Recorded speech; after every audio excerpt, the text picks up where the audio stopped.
folks on RR's family. I've been lurking here for months reading your stories about toxic relatives and how they've torn lives apart. Never thought I'd be posting my own nightmare, but here I am, spilling it all, because maybe it'll help someone spot the poison before it hits. I'm Frank Dalton, a 68-year-old retired veteran living alone in rural Missouri.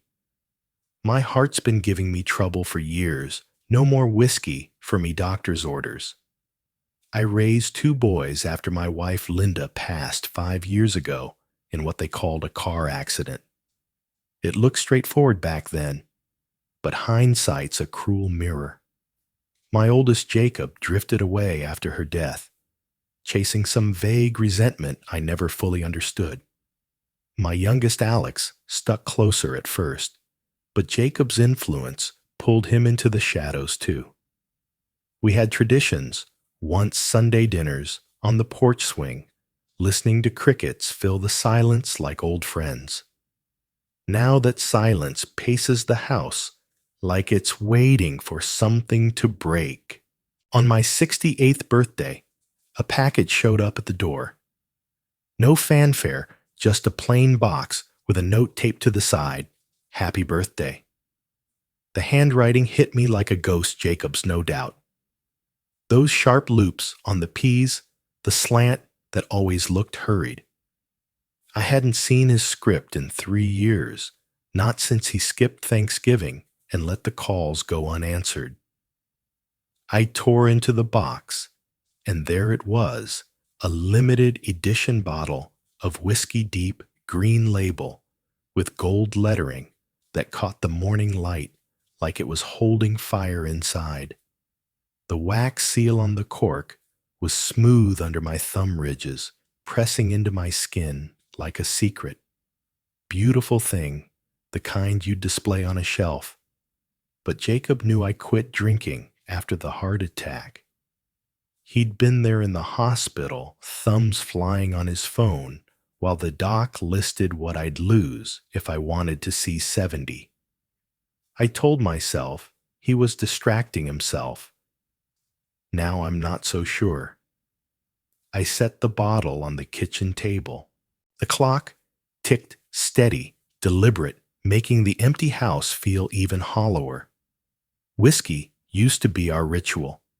Linda pouring us a glass after dinner, sitting on the porch swing as the fields turned gold. That was before everything changed. I didn't open it. Instead, I thought of Robert Carson, my son-in-law's father, Jacob's father-in-law, really. Robert's the kind of man who shows up with tools before you ask, like 2 summers back when a storm ripped shingles off my roof. He was up the ladder by dawn, hammer in hand, sawdust on his boots. If anyone deserved something fine, it was him. And with my ticker, the bottle gathering dust felt wrong. Robert would share it, give it a story. By afternoon, I buckled the bottle into the passenger seat of my old Chevy Habit maybe, but the idea of it tumbling unsettled me. The sun tilted west, painting the fields, amber soybeans stubbled brown. Robert's white clapboard house sat on a rise wraparound porch like a postcard. Gravel crunched under tires as I pulled up. He opened the door before I knocked, red flannel shirt, faded eyes lighting on the bottle. "Frank, what's this?" "From Jacob," I said, handing it over. His brows lifted. "Figured you'd enjoy it more." He turned the label, grinning. "This is the kind you save for special, then make tonight special." I meant it when I said that. Driving home, the thought itched. Jacob never splurged without reason. Why a gift I couldn't use, I shut it down. Not everything needs dissecting. That evening, the phone rang landline, dustier than the bottle. "Dad!" Jacob's voice smooth as ever, like no years had passed. "Happy birthday. You get my gift?" "I did." "What did you think?" "Nice bottle." "Did you try it?" His tone sharpened edges like glass. "No, Gave it to Robert. Silence. Not static, just heavy measured exhale. You gave it to Robert. The line went dead. My gut twisted not from dinner, but something less tangible. Sleep came restless, the house holding its breath. The next morning, I was halfway through a cold cup of coffee when the phone rang again. Linda Carson's voice tight as a wire. Frank Roberts in the hospital. Collapsed at dawn. They're saying poisoning. My hand froze on the mug. The kitchen clock ticked louder, slicing the silence. Poisoning, I echoed. He was fine last night, she said. We had a drink from that bottle you gave him. This morning, he could barely stand. My eyes darted to the counter, where the whiskey had sat, its ghost still lingering in the October light. What did he eat? I asked, mouth dry. Nothing unusual, just the whiskey. Hospital noises buzzed in the background, beeps a cart squeaking. I'll tell the doctors, she said. If you know anything, call me. I promised I would hung up and stood still. The house felt watched, like the walls were waiting for me to move first. I crossed to the trash bin. Something white caught my eye at the bottom. A small plastic vial. No label, just a faint dusting of powder inside. I didn't remember throwing it out. My hands shook as I fished it out the cap, tight the powder, clinging like a secret. I thought of the whiskey, the half cup I'd poured into a mason jar for Robert to taste before handing him the bottle. It sat on the middle shelf of the fridge, hidden behind the milk. I pulled it out, held it to the light. The liquid curled against the glass, innocent as water. You'd never know by looking. The worst things never show their teeth up front. I called Gary, an old army buddy, who runs a vet lab on the edge of town. He owed me one from pulling his truck out of a ditch a few winters back. Frank, what's this about? He asked when I told him I needed a test, whiskey, and maybe something else. He didn't pry, just said, meet me after closing.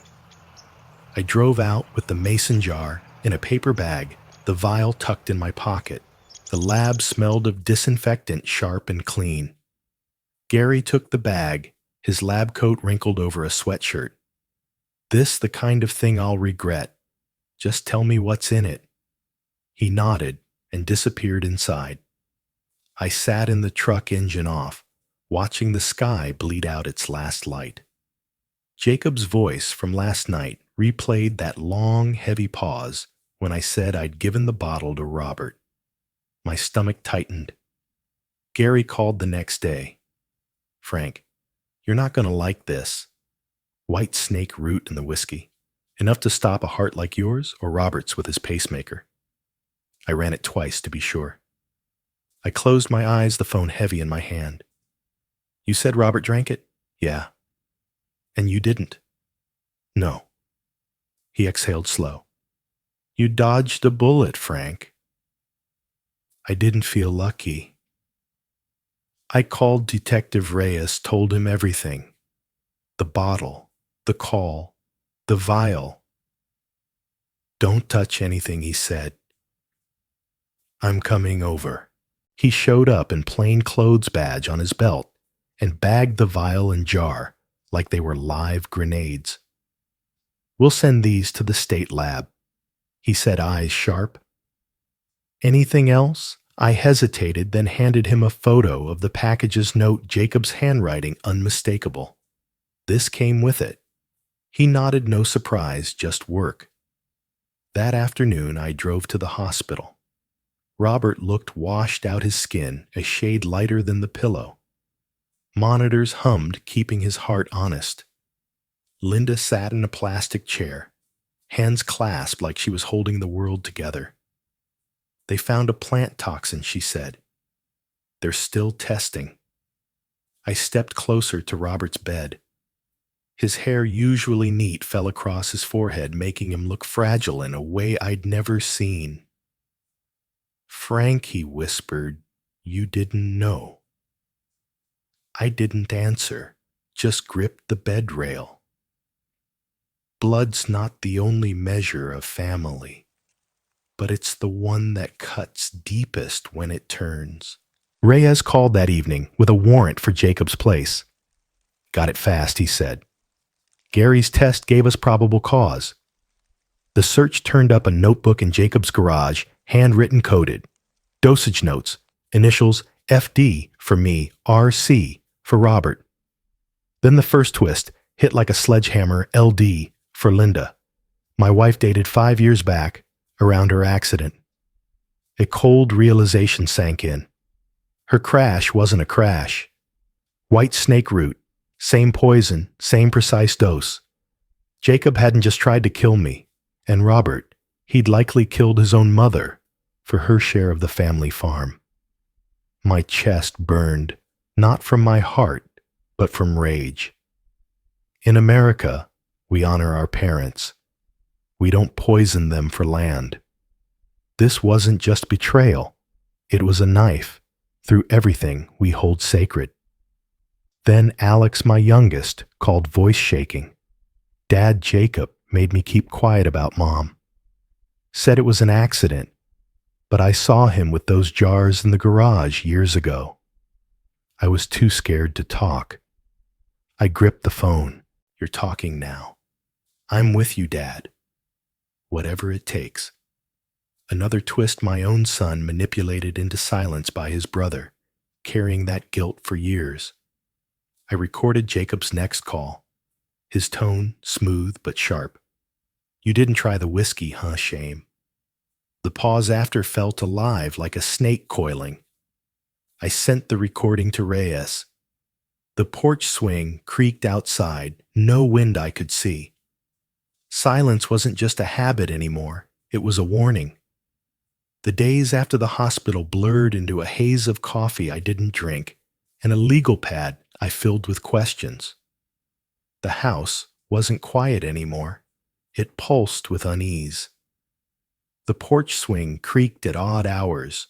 No breeze to blame, like the ghosts of broken trust were pacing outside. I'd taken to setting a thread across the doorframe each night, an old habit from my army days. Tuesday morning, it was snapped clean as a blade's cut. Nothing missing inside, but a folded note wedged between the screen door's handle and frame next time. Jacob's handwriting again, those sharp loops staring back. My pulse kicked, not just from fear, but fury. I called Reyes, sent him a photo of the note. "Stay sharp, Frank," he said. "We're watching him." But that night, headlights lingered at the end of my drive too far to make out the car. I slept with my old service pistol under the pillow, safety off. Then the calls started. Unknown number, always late, just breathing at first. Then a low voice. "You regret picking Robert over family." Yet I didn't answer, just recorded. The next night, a photo slid under my door, me on the porch, coffee in hand, taken from across the field. The angle screamed telephoto lens someone parked in the dark. My hands shook as I taped it to the legal pad. Jacob wasn't just planning, he was hunting. The thought of my own son stalking me, his father, twisted something deep. In America, family's supposed to be your safe harbor, not the storm that sinks you. I pushed forward, digging for answers. Linda Carson, Robert's wife. Jacob's mother-in-law reached out, voice soft but steady. "Frank, I found something in Jacob's old laptop he left at our place last Christmas. Search history about plant toxins, dates matching the whiskey, and before Linda's accident." She hesitated. "I thought I was helping my daughter by giving it to you." Her daughter, Sarah, Jacob's wife, had been at the hospital daily, playing the worried daughter tears on cue. I'd believed her grief, leaned on her updates about Robert. But Linda sent me screenshots of the laptop's texts, and the second twist hit like a freight train. Sarah wasn't just complicit, she was in on it. Messages between her and Jacob cold as ice. Make sure Dad drinks first, then we split the farm. Another Robert's next if he talks. Sarah, the woman who called me Pop at family barbecues, who'd hugged me when Linda died, had planned to poison her own father and me for a payout. The betrayal burned hotter than Jacob's. Poisoning your own kin for money. That's not just a crime. It's spitting on everything this country holds dear. The sanctity of family, the trust we build our lives on. I handed the texts to Reyes, who added them to the file. But the third twist came from Alex, my youngest, who showed up at my door, eyes hollow. Dad, there's more. Jacob tested that poison years ago. Said it was herbal experiments, but I found dead rabbits in the woods behind his place, same symptoms as Mom's autopsy report. His voice cracked. He told me last month if I ever talked, I'd be next. Showed me a vial, said it was for me.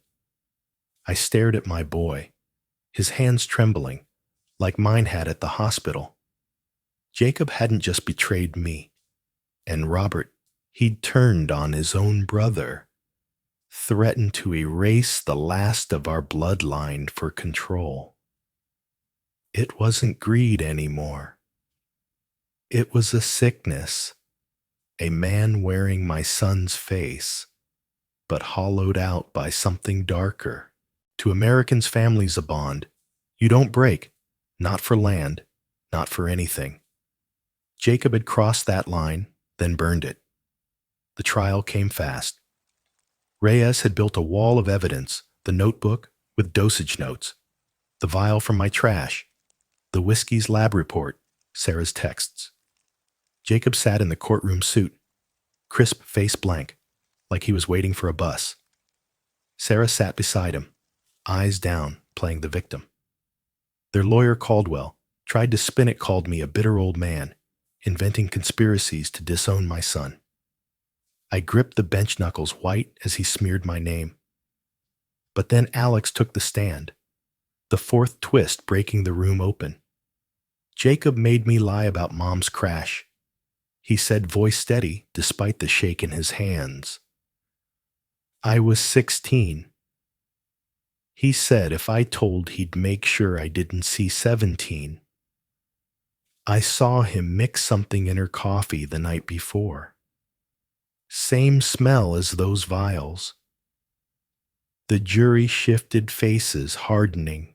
A mother killed by her own son, a brother coerced into silence. This wasn't just a trial. It was a reckoning. Whispers filled the courtroom jurors' eyes, narrowing at Jacob and Sarah. I could feel their anger, the same rage boiling in me. No one poisons their own and walks free, not here. The courtroom felt smaller after Alex's testimony, the air thick with the jury's shifting stares. Jacob didn't look at his brother, just stared ahead. His jaw, a tight line like he was chewing on the words he couldn't spit out. Sarah fidgeted beside him, her mask cracking eyes, darting hands twisting in her lap. Caldwell tried to dismantle Alex on cross, calling him a jealous sibling, spinning tales for attention. But Alex held firm voice, breaking only once. He showed me the vial for me, said I'd end up like Mom if I crossed him. The judge called a recess, but the damage was done. Whispers rippled through the benches, jurors' faces hardening into disgust. To threaten your own brother, to poison your mother over some imagined favoritism. That's not human error. It's a void where a soul should be the kind that makes you question if blood means anything at all. Back in session, Reyes laid out the final pieces. The texts from Sarah's phone synced to the laptop, plotting the split of my farm. After Dad and Dad-in-law are gone, it's ours clean. Caldwell objected, voice rising, but the judge overruled her gavel, a sharp crack echoing like finality. Then the fifth twist, the one that sealed it all, a hidden recording from Jacob's jail cell, smuggled out by a guard who'd overheard enough. Reyes played it in court. Jacob's voice, low and unrepentant. Mom deserved it for favoring Alex, always the golden boy. You were next, old man, for clinging to that farm like it was worth more than us. The room went still. Silence, not pacing, but frozen, a living thing choked out. Jacob had killed his mother, not in rage, but cold calculation, jealous of a brother's bond, greedy for dirt that held our family's roots. And now, aiming to wipe out the rest, to start fresh. In America, we build families, not burn them for scraps. The jury's eyes burned with the same fire. I felt outrage that a son could desecrate his own bloodline crossing lines no decent person touches. The closings were brutal. The DA's voice cut clean. This isn't a family dispute. It's a systematic erasure of kin for gain. Guilty on all counts. Caldwell spun his web, pleading doubt and fractured homes, but it frayed under the weight. The jury deliberated for hours that stretched like days. I sat in the hall with Robert, his cane tapping the floor, like a clock ticking down. Alex paced nearby, his face a mirror of mine, worn but resolute. When the bailiff called us back, the foreman stood, voice steady, guilty of attempted murder, first degree. Guilty of murder in the death of Linda Dalton. Guilty of conspiracy. The words landed heavy, each one a nail in the coffin Jacob had built for us. He didn't flinch, but Sarah collapsed forward, sobs fake as her tears at the hospital. The judge sentenced Jacob to life without parole. Sarah to 20 years for her role, accessory to murder conspiracy to poison her own father. Justice didn't whisper. It roared, burying the poison deep. Months later, the house settled into a quiet that didn't pace anymore. Robert recovered his color back, though he jokes now about sticking to water. Alex moved closer, helping with the farm. Our talks filling the silence like it was a friend again, not a habit. We sat on the porch swing one evening, the crickets singing without interruption, Robert joining us with a grin. To second chances, he toasted with coffee. The swing didn't creak unbidden. The thread across the door stayed unbroken. Folks on our family. I raised Jacob, but blood doesn't excuse crossing lines. No American should killing your mother, threatening your brother, poisoning the elders who built you. What twists have you faced in your own kin? Share below. Maybe it'll help someone spot the signs before the vial opens. I raised my cup to the empty yard. To endings and new beginnings without poison. If this story hit home, upvote and comment your thoughts. It might save a family.